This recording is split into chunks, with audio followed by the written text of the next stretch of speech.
ഓർണമെൻറ്റ്സിൽ എനിക്ക് ഏറ്റവും ഇഷ്ടം പാദസരവും മോതിരങ്ങളുമാണ്. അപ്പോൾ കുറച്ച് നാൾ മുമ്പ് ഞാൻ എൻ്റെ ഏണിങ്സിന് വാങ്ങിയ പാദസരം ഇത് എടുത്തിട്ട് കഴിഞ്ഞപ്പോൾ എന്തോ ഒരു സംതൃപ്തി കുറവ്. അപ്പോൾ ആദ്യം ഞാൻ ഓർത്ത് ലേറ്റിൻ്റെ ഇരിക്കുന്നു. രാവിലെ എണീറ്റ് നോക്കിയപ്പോൾ അത് കാൽപാദത്തിൻ്റെ പ്രശ്നമായിരുന്നു.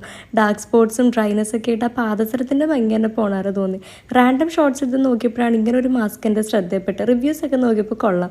അങ്ങനെ ഞാനും ഡേം ഡോക്കിൻ്റെ 50% ഗ്ലൈക്കോളിക് ആസിഡ് അടങ്ങിയിട്ട് പീലിംഗ് ഫുഡ് മാസ്ക് യൂസ് ചെയ്യാമെന്ന് ഓർത്ത്. ഇതിൻ്റെ ഫസ്റ്റ് ട്രൈ ആണ് കേട്ടോ. അപ്പോൾ ആദ്യം ശ്രദ്ധിക്കേണ്ടായിരുന്നു നെയിൽ പോളിഷ് റിമൂവ് ചെയ്യണം എന്നാണ്. പക്ഷേ ഞാൻ അത്ര ആഗ്രഹിച്ചത് നെയിലാർട്ട് ആയതുകൊണ്ട് ആ പോർഷൻ മാത്രം കവർ ചെയ്തു. അതേപോലെ കാലിൽ എന്തെങ്കിലും മുറിവുള്ള ഒരു പ്രഗ്നൻസി പീരീഡിലൊന്നും ഇത് ഉപയോഗിക്കരുത്. കറക്റ്റ് ആ കോഷൻസ് നോക്കിയിട്ട് മാത്രമേ യൂസ് ചെയ്യാവൂ കേട്ടോ. 1.5 മണിക്കൂറിന് ശേഷം ഞാനപ്പോൾ ഈ മാസ്ക് റിമൂവ് ചെയ്തതിന് ശേഷം ഇടുന്നതിന് മുമ്പും ഇളം ചൂടുവെള്ളത്തിൽ കാലൊന്ന് കഴുകണം കേട്ടോ. പിന്നെ തൊലി ഫോഴ്സ്ഫുള്ളി നമ്മൾ പറക്കേണ്ട. 3-ാമത്തെ ദിവസം ആയപ്പോഴാണ് എനിക്ക് പീലിംഗ് തുടങ്ങിയത്. അതിന് ശേഷം വരുന്ന സ്കിൻ ഭയങ്കര സോഫ്റ്റ് ക്ലിയർ ആണ്. അപ്പോൾ മോയ്സ്ചറൈസർ നന്നായിട്ട് ഇടയ്ക്കിടയ്ക്ക് അപ്ലൈ ചെയ്ത് കൊടുക്കുക. നല്ല രീതിയിൽ മെയിൻറ്റെയിൻ ചെയ്താൽ നന്നായിട്ട് ഈ സ്കിന്നിരിക്കും. വേണ്ടവർക്ക് ഞാൻ ഈ പ്രൊഡക്റ്റ് ടാഗ് ചെയ്തേക്കാം.